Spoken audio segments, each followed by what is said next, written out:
Superfast, तेज खबर, पैनी नजर।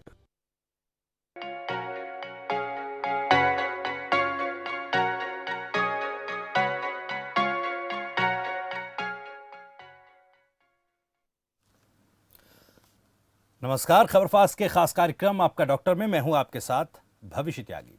बदलता मौसम कई तरह की बीमारियां भी अपने साथ लेकर आता है और इन बीमारियों से खुद को बचाए रखने के लिए या फिर इन बीमारियों का शिकार हो जाने के बाद किस तरीके से हम बेहतर इलाज ले पाएं, इसके लिए जरूरत होती है सावधानी की, सतर्कता की और एक बेहतर मेडिकल कंसल्टेशन की। जी हाँ, इस कार्यक्रम में हम लगातार ऐसे ही एक्सपर्ट्स को जोड़ते हैं जो आपकी तमाम परेशानियों को, आपकी समस्याओं को, आपके सवालों को एड्रेस कर सकें, उनका जवाब दे सकें और आपको बेहतर एक मेडिकल जो कंसल्टेशन है वो मिल पाए। और आज इस कार्यक्रम में हम बात करेंगे डेंगू और साथ साथ कुछ सामान्य बीमारियों की भी, क्योंकि डेंगू बदलते मौसम के साथ जिस तरह से लोगों को परेशान कर रहा है वो कहीं ना कहीं एक चिंता का विषय है। कई राज्यों में इसके चलते मौत के आंकड़े भी बढ़ रहे हैं, वो उससे भी ज्यादा चिंता बढ़ा रहे हैं। सबसे पहले आपको बताते हैं कि डेंगू से आखिर कैसे इसके लक्षण क्या हैं और इससे कैसे बचा जा सकता है और हरियाणा सरकार क्या कुछ कर रही है। प्लेटलेट्स के बारे में नई गाइडलाइंस हरियाणा सरकार ने जारी की है। मरीजों को प्लेटलेट्स के लिए पैसे अब नहीं देने होंगे। सरकारी अस्पतालों में मुफ्त एसडीपी देने का फैसला किया गया है। पिछले साल 8500 रुपए की थी एसडीपी, यानी कि एसडीपी की कीमत 8500 रुपए। तो प्लेटलेट्स के बारे में नई गाइडलाइंस सरकार ने जारी की है। निजी अस्पतालों के लिए 600 रुपए निर्धारित कर दिया, हालांकि सरकारी अस्पतालों में मुफ्त है। प्लेटलेट्स के बारे में नई गाइडलाइंस सरकार ने जारी की है। मरीजों को प्लेटलेट्स के लिए अब पैसे नहीं देने होंगे।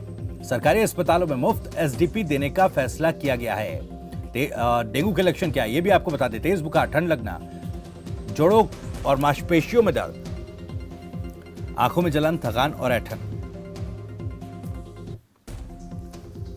त्वचा पर लाल धब्बे होना, उल्टी आना, नाक और मसूड़ों से खून आना, ये भी डेंगू के लक्षण हो सकते हैं। तो बचाव हम कैसे कर सकते हैं ये भी जरा आपको बताएंगे कि आखिर डेंगू से हम खुद को कैसे बचाए रख सकते हैं। बचाव के तरीके हम बता रहे हैं। मच्छर भगाने वाले रेपेलेंट का इस्तेमाल करें। बाहर जाते वक्त लंबी बाजू की शर्ट और लंबी पैंट पहने। खिड़की दरवाजों को सुरक्षित करें। मच्छरदानी का उपयोग करें। पानी को अपने घर के पास इकट्ठा ना होने दें।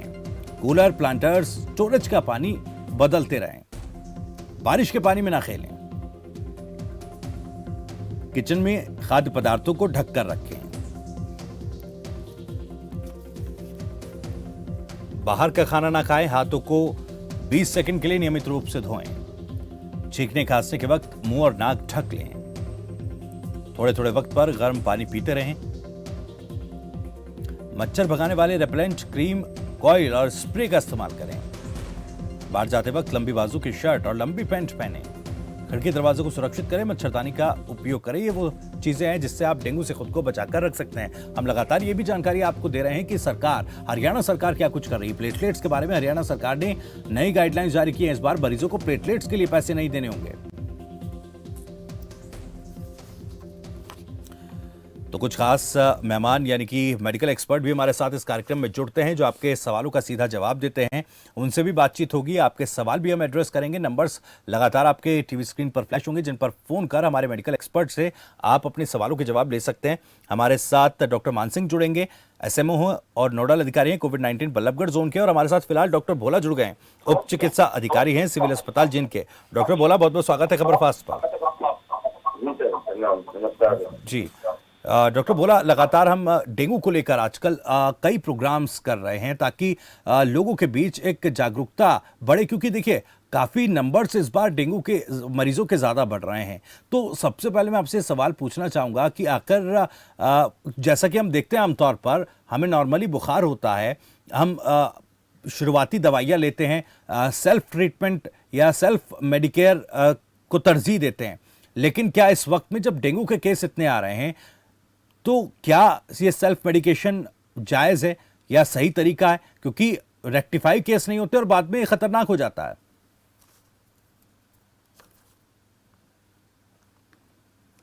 इसलिए अगर आप अपने नियर बाई जो भी ऑथराइज आपके डॉक्टर हो, फिजिशियन हो, उनको दिखाने के पश्चात अगर 1 से 2 दिन में बुखार नहीं उतरता है तो हमारी तरफ से यही हिदायत है कि जो भी नजदीकी आपके सरकारी उप स्वास्थ्य केंद्र या सामान्य अस्पताल हो वहाँ पहुंचे और सरकार की तरफ से दी जा रही बिल्कुल निःशुल्क जो सुविधा है इसके टेस्टिंग की, डेंगू के टेस्ट की, मलेरिया के टेस्ट की बिल्कुल निःशुल्क सुविधा सरकार की तरफ से प्रदान की जाती है। जी। तो वहाँ जा करके टेस्ट करवाए जा सकते हैं और साथ में जो मेडिसिन है वो बिल्कुल फ्री ऑफ कॉस्ट जो है वो सरकार की तरफ से अवेलेबल करवाई जा रही है। जी। जगह जगह पर जो है इनकी सरकार की तरफ से अवेयरनेस कैंपेन भी लगाए जा रहे हैं, क्योंकि जैसे जैसे डेंगू के केस बढ़ रहे हैं, मच्छर जो है आजकल जो इस मौसम के अंदर उनकी तादाद बढ़ती रहती है। तो मैं आपको बता दूं कि जो मलेरिया और डेंगू के अंदर जो डिफरेंस है, डेंगू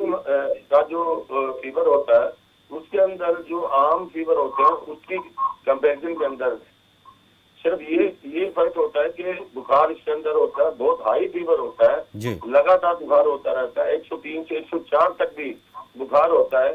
सिर में दर्द की जो कंप्लेंट है वो पेशेंट्स बहुत ज्यादा करते हैं कि भी बुखार भी है उसके साथ सिर दर्द है। एक आई बॉल्स के अंदर यानी कि आंखों के पीछे की तरफ जो है इसके अंदर दर्द बहुत ज्यादा होता है, मांसपेशियों के अंदर जड़कन होती है और सभी जो जोड़ है शरीर के वो जकड़ जाते हैं। व्यक्ति ये कहता है कि मुझे चला नहीं जा रहा, मेरे को थकान बहुत ज्यादा है और सारे जोड़ जो है वो अकड़ चुके हैं। तो मैं बताऊंगा आपको कि जो डेंगू का जो मच्छर है ये वायरल डिजीज है, वायरस से फैलता है और एडिस नामक जो मॉस्किटो है वो इसको जो है एक व्यक्ति से दूसरे व्यक्ति के अंदर जो है वो ट्रांसमिट करता है। जी बिल्कुल। डॉक्टर भोला आपके पास वापस आऊंगा। फिलहाल एक दर्शक हमारे साथ पंचकुला से जुड़ गए हैं, देवेंद्र हमारे साथ हैं, उनका सवाल लेकर आपके पास आ रहा हूं। देवेंद्र बहुत बहुत स्वागत है आपका, पूछिए अपना सवाल। देवेंद्र पंचकुला खनमाजरा रोहतक जी। ये बोल रहा सर, मैंने 13/5/2021 को लिखित रूप में दे दिया, डेंगू मच्छर मार के भी ले गया CHC लाखनमाजरा में जी, लेकिन आज तक सफरा नहीं किया है जी। ये सरकार सोई हुई है क्या? ठीक है देवेंद्र, आप कब करेंगे जी उम्मीद करते हैं कि आपकी जो अपील है, आपकी जो शिकायत है विभाग से वो बार बार मैं आपको भी जी बोल चुका हूँ जी, डॉक्टर साहब को भी लिखित रूप में दिया जी CHC में और हमारे BDPO लाखनमाजरा को भी दे दिया जी, कब करेंगे? ठीक है, लगातार हम ये कार्यक्रम करते हैं देवेंद्र और उम्मीद है कि आपने इस मंच पर अपनी बात कही, अपनी समस्या रखी है और उम्मीद हम ये ज़रूर करते हैं कि सरकार, प्रशासन और स्वास्थ्य विभाग तक आपकी अपील पहुंचेगी और जल्द ही आपकी समस्या का निराकरण होगा। बहुत बहुत शुक्रिया आपका खबरफास्ट पर सवाल रखने के लिए, अपनी बात कहने के लिए बहुत बहुत शुक्रिया।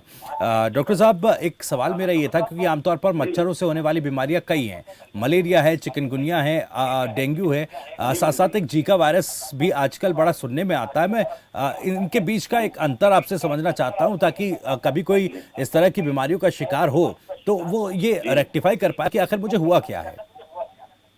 देखिए, फीवर जो है वो लगभग सभी के अंदर सेम एक सा ही होता है, इसमें उतार चढ़ाव में ज्यादा डिफरेंस नहीं होता। लेकिन मलेरिया के अंदर अगर हम बात करें तो सर्दी लगना और कपकपी लगना ये जो है मेन इसका सिम्टम है। और अगर हम डेंगू के अंदर जो बात करेंगे तो डेंगू के अंदर और चिकनगुनिया के अंदर जो है वो व्यक्ति को सिर के अंदर जो दर्द है और मांसपेशी और जोड़ों के अंदर जो धड़कन है वो ज्यादा होती है और ठंड मलेरिया के अंदर ज्यादा रहती है।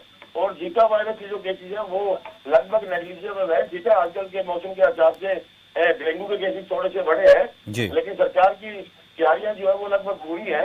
और मैं आपको बताऊंगा कि इसमें जो है सरकार के साथ साथ आम व्यक्ति और आम जनता का यदि सहयोग नहीं मिलेगा तो हम लोग जो है इन चीजों पे कंट्रोल करना थोड़ा सा कठिन हो जाता है, क्योंकि जो ये मच्छर से फैलने वाली जितनी भी प्रॉब्लम्स और बीमारियां हैं उसके अंदर आम व्यक्ति और आम जनता का जागरूक होना बड़ा जरूरी है।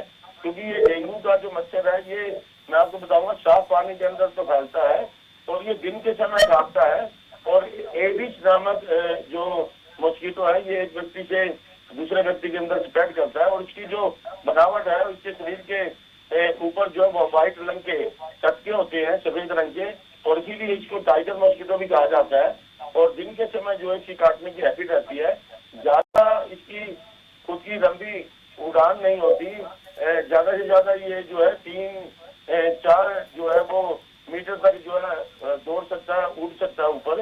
और इसीलिए जो है जिस भी एरिया के अंदर डेंगू के केसेस मिलते हैं सरकार की तरफ से वहाँ फॉगिंग या स्प्रे की जो प्रक्रिया है वो भी वहाँ की जाती है, ताकि ये कंफर्म होने के पश्चात कि डेंगू का मॉस्किटो और वायरस इस एरिया के अंदर है तो मच्छरों के ऊपर पूरी तरह से नियंत्रण किया जाए इसलिए फॉगिंग की प्रक्रिया भी सरकार की तरफ से बिल्कुल निःशुल्क मुहैया करवाई जाती है इलाज के साथ में।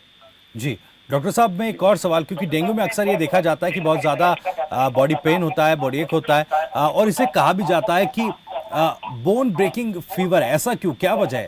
जी जी, देखिए ये जो वायरस है वो शरीर के अंदर दाखिल होने के पश्चात जी जो हमारे शरीर के ब्लड सेल्स हैं, जैसे कि आम जनता ये कहती है कि डेंगू होने के पश्चात प्लेटें जो है वो कम होने लगती हैं, यानी कि आरबीसी, डब्ल्यूबीसी और प्लेटलेट जी ब्लड के अंदर जो ये 3 तरह की कंपोजिशन होती है, और उसमें आपका एक तरफ तो डब्ल्यूबीसी की जो वैल्यूज है वो नॉर्मल से कम आने लगती हैं, और इसी तरह से जो प्लेटलेट्स जी। है वो जो है आपकी 1.5 लाख से लेकर के 4.5 लाख तक की नॉर्मल वैल्यूज है, और इसमें काफी हद तक गिरावट होने लगती है। और प्लेटलेट्स यदि किसी व्यक्ति के अंदर कम होने शुरू हो जाते हैं तो उस व्यक्ति को जो है ज्वाइंट पेन, बॉडी एक, और जो जोड़ों की धड़कन की प्रॉब्लम होती है वो काफी अधिक महसूस होने लगती है।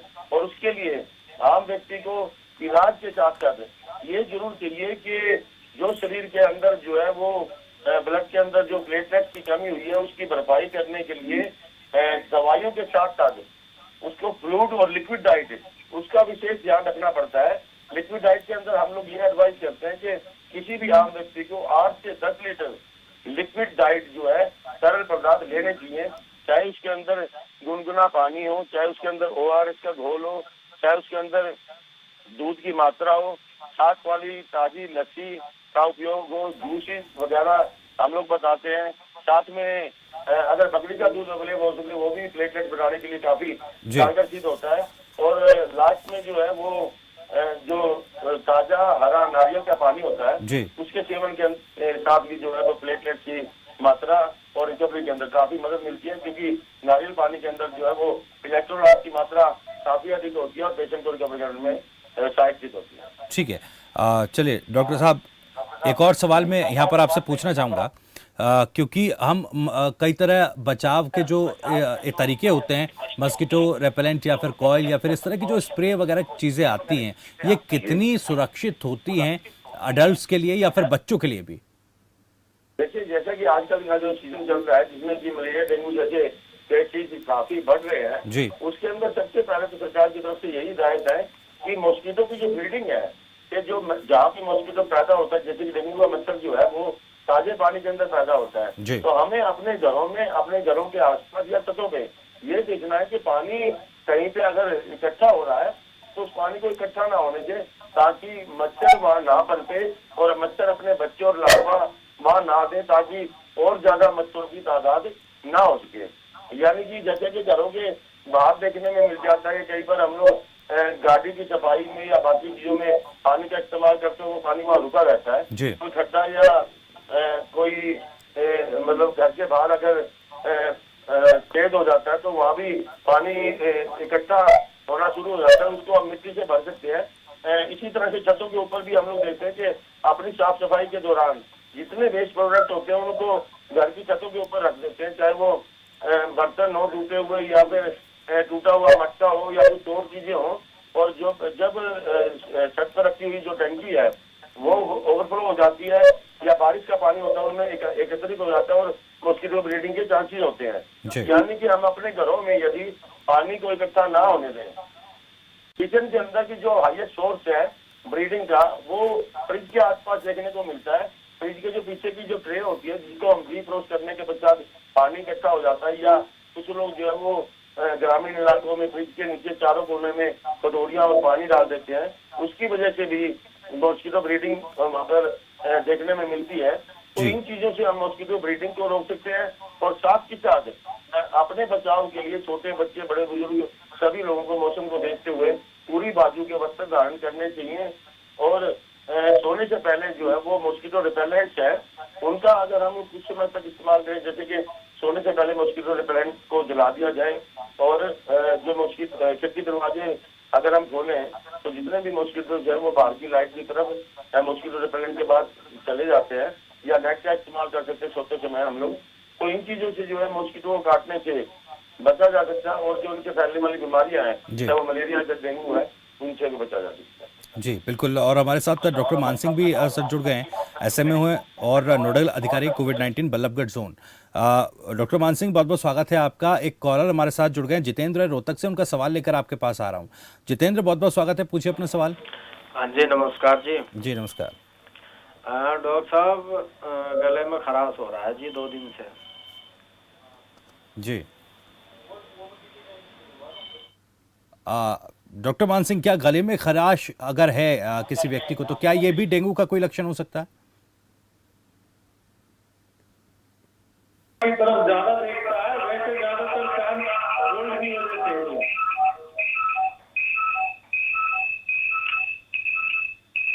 लगता है डॉक्टर मान सिंह की आवाज़ हम तक नहीं ठीक तरीके से पहुंच पा रही है।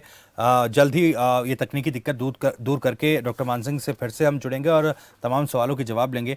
डॉक्टर भोला, इसी सवाल के साथ आपके पास आ रहा हूं, क्या गले की खराश जो है, इस तरह की चीज़ें भी डेंगू के लक्षण हो सकते हैं? जी देखिए, गले की खराश जो है वो मौसम और सीजनल तकलीफ अवश्य हो सकती है, क्योंकि जैसा कि दिवाली के पश्चात जो है वो अपार्टमेंट के अंदर जो धूल मिट्टी और पोल्यूशन के जो कारण है, जिसको कि हम फोग और स्मोक कहते हैं, जो धुआं और जो फोग है वो मिलकर के स्मोक बन जाती है। इसकी वजह से जो नाक के अंदर इरिटेशन या गले के अंदर खराश, ये अक्सर आजकल के दिनों में देखने में मिल रही है। और ये मतलब ऐसा सिंगल तरीके से डेंगू का लक्षण नहीं हो सकता जी। ये खांसी जुकाम या सिंपल वायरल चीज जरूर हो सकती है। उसके लिए आप घर की रेमेडी के लिए ये कर सकते हैं कि गर्म चीजों का आप सेवन करें, सुबह गाजर कर सकते हैं, रात को अगर आप उससे पहले स्टीम लें तो गले की खराश और जो नाक की जलन है उससे बचा जा सकता है। सिर्फ अगर नहीं ठीक होती है तो आप नियर बाय हॉस्पिटल में जो भी फिजिशियन है उसकी सलाह लेकर के ही इलाज करवाएं। चलिए ठीक है। जितेंद्र, उम्मीद है कि आपको आपका जवाब मिला होगा। अपना सवाल पूछने के लिए बहुत बहुत शुक्रिया। डॉक्टर भोला, एक मेरा सवाल, क्योंकि देखिए प्रशासन की तरफ से, स्वास्थ्य विभाग की तरफ से फॉगिंग कराई जाती है। मैं ये पूछना चाहता हूँ और समझना चाहता हूँ कि जो फॉगिंग एक बार किसी इलाके में अगर कर दी गई तो उसका असर कितने वक्त तक रहता है, 1 या 2 दिन या फिर हफ्ते भर, और इसको वक्त वक्त पर कराने के लिए क्या कुछ व्यवस्थाएं की गई हैं?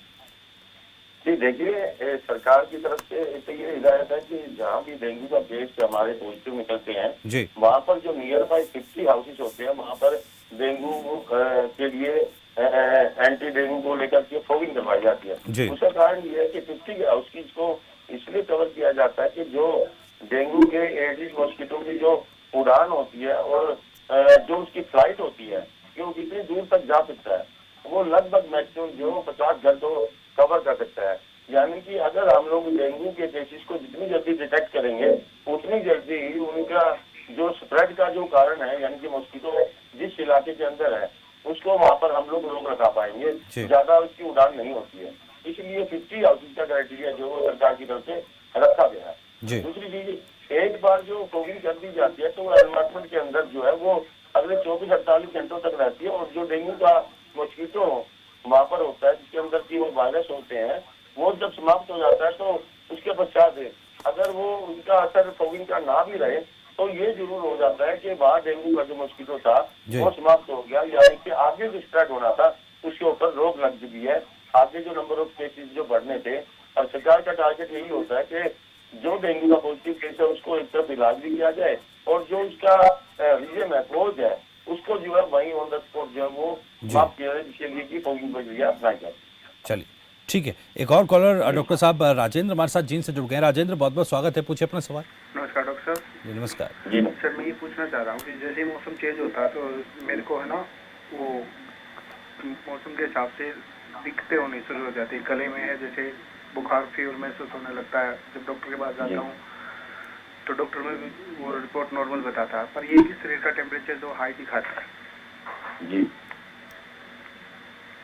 देखिए, आजकल के मौसम को लेकर के बड़ी सिंपल सी प्रॉब्लम्स हैं, जैसे कि गर्मी का मौसम गया है, सर्दी का मौसम अब आना शुरू हुआ है। लोगों ने अपनी बॉडी को अभी अडॉप्ट करना भी शुरू नहीं किया, और आमतौर पर लोग जो है लापरवाही कर लेते हैं और सुबह के समय पे या लेट इवनिंग के अंदर जो है वो अपने आप को पूरी तरह से ढककर या कवर करके नहीं रखते, जिसकी वजह से जो है वो ठंड की चपेट में आ जाते हैं और हल्की फुल्की खांसी जुकाम और बुखार की जो केसेज है वो देखने में मिलते हैं। और उसी तरह के सिम्टम की बात हमारे जो कॉलर है राजेंद्र वो पूछना चाह रहे हैं, उसके लिए यही है कि आप ठंड से अपना बचाव करके रखें और सुबह और लेट आवर्स में यदि आप लोग निकलते हैं विशेषकर बाइक पे, तो अपने आप को पूरी तरह से ढक करके चले। खास करके अपना सर और जो पाँव है वो मोजे और जूते से ढका हो तो ठंड से बचाव किया जा सकता है। बाकी जो गले के अंदर खराश और नाक के अंदर जो होने की जलन की जो समस्या है, वो आजकल का जो पोल्यूशन है, जो कि नॉर्मल एयर क्वालिटी इंडेक्स है, वो नॉर्मल से काफी हाई रहा है। पिछले 2 दिनों के अंदर हम अगर जिला जींद की बात करें तो लगभग 400 से ऊपर था, जो कि नॉर्मल के 4 टाइम्स है। तो इन वजह से ये नॉर्मल की प्रॉब्लम देखने में मिलती है। इसके लिए यही है कि सर्दी से बचाव किया जाए, गर्म गुनगुना पानी इस्तेमाल करें, सोने से पहले जो है वो स्टीम का जो है वो सेवन किया जाए, सिंपल पानी या विक्स डाल करके। और बाकी घर की जो रेमेडीज है उनका और ताजे फलाहार और फ्रूट वगैरह है उनकी चीजों का सेवन करके अपनी इम्यूनिटी को भी बूस्टअप किया जा सकता है, योगा का सहारा दिया जा सकता है, ताकि आप जो है वो सीजनल बीमारियां या उनकी चपेट में ना आए। बिल्कुल, बहुत बहुत शुक्रिया राजेंद्र अपना सवाल पूछने के लिए। उम्मीद है कि आपको आपका जवाब मिला होगा। डॉक्टर भोला, एक और ये सवाल मेरा, इम्यूनिटी का आपने जिक्र किया, इम्यूनिटी कितना महत्वपूर्ण होती है? क्योंकि कोविड में हमने देखा किस तरह से इम्यूनिटी को लेकर लोग जागरूक हुए और इम्यूनिटी एक बड़ा फैक्टर कोविड से बचाव में रहा था। डेंगू के से बचाव में भी क्या इम्यूनिटी फैक्टर उतना ही ज़रूरी है? जैसे किसी भी बीमारी के अंदर अगर इम्यूनिटी किसी भी व्यक्ति की स्ट्रॉन्ग होगी, जब भी हम बीमारियों की बात करते हैं तो हम अक्सर ये बात करते हैं कि छोटे बच्चे और बड़े जो बुजुर्ग होते हैं उनको जो है वो बीमारियों की चपेट में आने से ज्यादा वल्नरेबल होते हैं, कि वो उनको ज्यादा जल्दी जो बीमारियां पकड़ कर लेती हैं। इसका कारण यही है कि छोटे बच्चे और जो सीनियर सिटीजन होते हैं उनकी इम्यूनिटी लो होती है। और किसी भी बीमारी के लिए यदि आदमी की सेल्फ डिफेंस इम्यूनिटी जो है वो लड़ने की शक्ति जो है किसी भी बीमारी के अगर तेज होगी, अच्छी होगी, तो इसका मतलब यही है कि वो छोटी मोटी वायरल डिजीज से जो है वो इतनी जल्दी पेट में आने वाले नहीं है। और उसके लिए जो है विटामिन डी और विटामिन सी 2 चीजें जो है वो जरूरी होती हैं, जो कि आप ताजे फल आहार और हरी सब्जियां और जो विटामिन सी जिनके अंदर भरपूर मात्रा में होता है, तो उनका अगर आप सेवन करते रहें तो मैं समझता हूँ कि इम्यूनिटी काफी बूस्टअप होती रहेगी। और सुबह के समय पे अगर हम लोग योगा अनुलोम विलोम का अगर सहारा लें और डेली अपनी जो एक्सरसाइज और सैर की प्रक्रिया उसको अपनाते रहें, तो मैं समझता हूँ कि इम्यूनिटी जो है वो ठीक रहेगी। ठीक है, ओके सर। डॉक्टर मान सिंह एक बार फिर से हमारे साथ जुड़ गए। मान सिंह साहब, मैं आपसे पूछना चाहूँगा सबसे पहले कि बल्लभगढ़ में किस तरह से माफ़ कीजिएगा डेंगू को लेकर किस तरह से कदम उठाए जा रहे हैं, किस तरह की मेडिकेयर की सुविधा जो है लोगों को दी जा रही है, और इससे बचने के लिए जो प्रिकॉशनरी कदम, चाहे फॉगिंग हो चाहे अन्य तरह के जो कदम हो, उस बाबत आपसे जानकारियाँ चाहूँगा।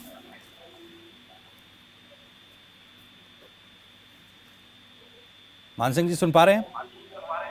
जी नमस्कार। जी नमस्कार डॉक्टर साहब, मेरा सवाल आप तक पहुंच पाया क्या? जी सर। जी एक बार सवाल बताओ सर। जी मान सिंह जी, मेरा सवाल यह है कि बल्लभगढ़ के विषय में मैं पूछना चाहूँगा कि किस तरह से स्वास्थ्य महकमे की तरफ से कदम उठाए जा रहे हैं कि एक अच्छी मेडिकेयर लोगों को मिल पाए स्वास्थ्य केंद्रों पर, सरकारी स्वास्थ्य केंद्रों पर, साथ ही साथ प्रिकॉशनरी कदम जैसे फॉगिंग हुआ या तमाम अन्य तरह के कदम डेंगू से बचाव के लिए क्या कुछ उठाए जा रहे हैं? जहाँ तक डेंगू की आप बात कर रहे हैं, सबसे पहले तो ये है कि जगह जगह पे जो फॉगिंग भी चल रहा है हमारे यहाँ जी, और इसके अलावा जो सभी जगह पे टेस्टिंग की भी सुविधा है, इसके अलावा दवाइयाँ वगैरह की भी सब जगह पे सुविधा उपलब्ध है जी। और बेसिकली जहाँ तक मच्छर की ब्रीडिंग को रोकने के लिए जगह हमारी टीमें जो मलेरिया डिपार्टमेंट की है जी, वो ऑयल वगैरह का भी और उसका भी गंबूजा मछलियों का भी कई चीजों का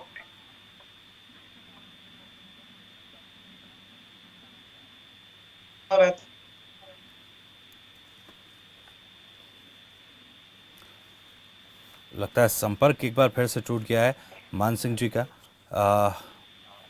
वापस लौटेंगे तकनीकी दिक्कत दूर करने के बाद। डॉक्टर भोला, यही मेरा सवाल, क्या कुछ कदम उठाए जा रहे हैं? अगर जींद की बात की जाए तो जींद में किस तरह की सुविधाएं या किस तरह का मेडिकेयर डेंगू के अगेंस्ट लोगों को मिल रहा है?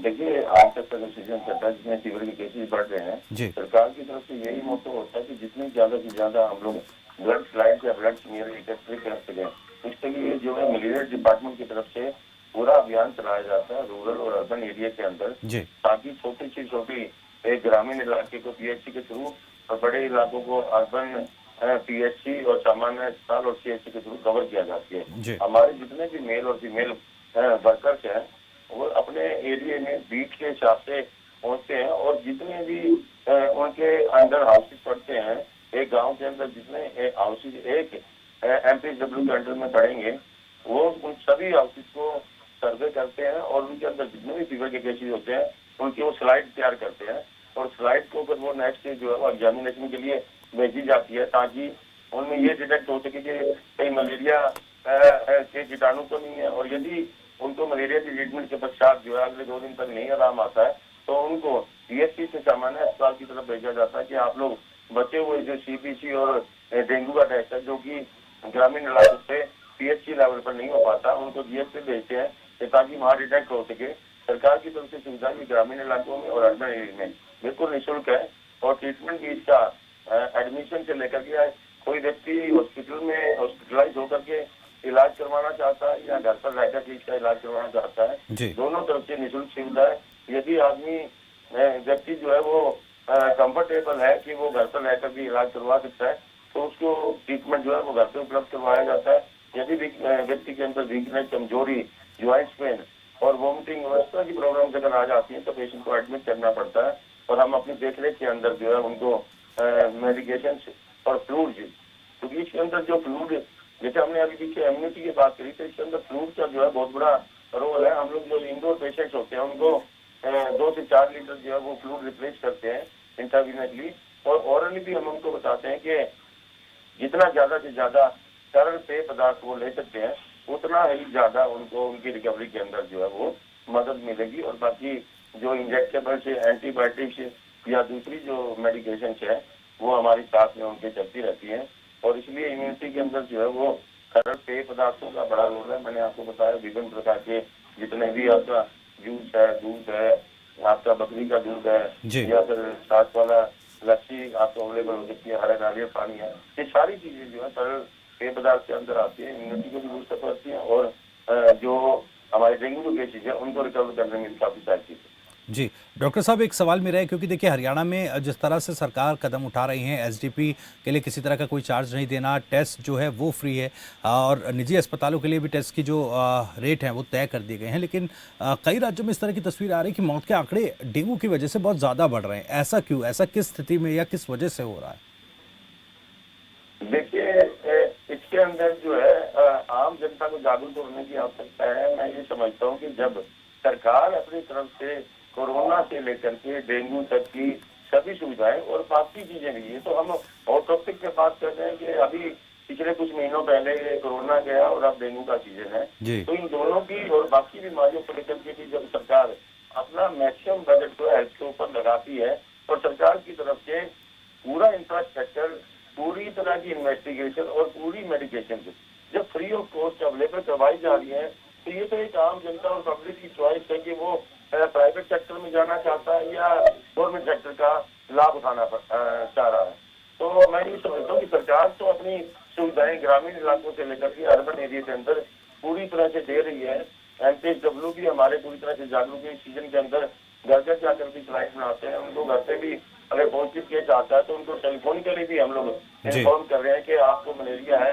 डेंगू की स्लाइड जो अर्बन एरिया के अंदर हमारे सामान्य स्तर पर बनाई जाती है, उनकी स्लाइड के साथ साथ हम उनकी पूरी डिटेल ले लेते हैं, जिसमें कि उनका आधार कार्ड नंबर, नाम, हाउस नंबर, मोबाइल नंबर तक होता है, और उनको ये बताया जाता है कि आपको डेंगू पॉजिटिव है, यदि आपको मेडिकेशन मिल गई है तो ठीक है, आपको ये मेडिसिन लेनी है, आपको डॉक्टर द्वारा बताई गई हिदायत है, उनका पालन करना है, और यदि आपको कोई कठिनाई या दिक्कत आती है तो आप दोबारा से पुनः सिविल हॉस्पिटल पहुंच करके अपनी सलाह भी कर सकते हैं, और ज्यादा दिक्कत होने पर एडमिट भी करवाया जाती है मरीज को।